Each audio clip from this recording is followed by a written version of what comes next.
Lidhja e sindikatave të Maqedonisë ka dorëzuar nismën ku kërkohet ulja e pagave të funksionarëve për 80%. LSM-ja propozon që baza e llogaritjes së pagave të deputetëve dhe funksionarëve në vend të asaj minimale të jetë paga minimale e koeficientëve për llogaritjen e pagave dhe kompensimeve për 40%. Iniciativata vë naso ka në toa da.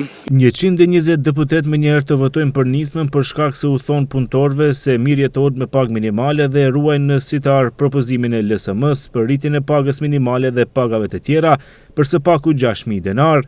Por kryeministri Mickoski thotë se sindikatave u është ofruar formula sipas së cilës do të llogariten të ardhurat personale për të punësuarit në administratën publike, duke shtuar se pjesa më e madhe e sindikatave pajtohen që pagat të llogariten sipas formulës ekzistuese të qeverisë. Najgolemi deo od sindikatite i on je, kao što se reprezentativni, i on je grankovi v raмките na Союзот на sindikati se složje.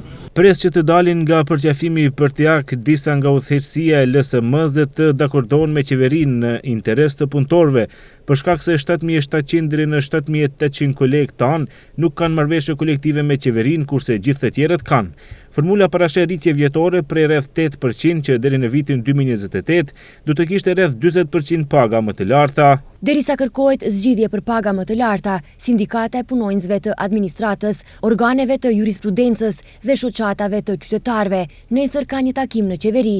Nga ana tjetër, LSM-ja rikujton se mbeten në qëndrimin që paga minimale të jetë 600 euro dhe plus 100 euro dhe për të martën nisin me protesta dhe bllokime duke mos përjashtuar grevën.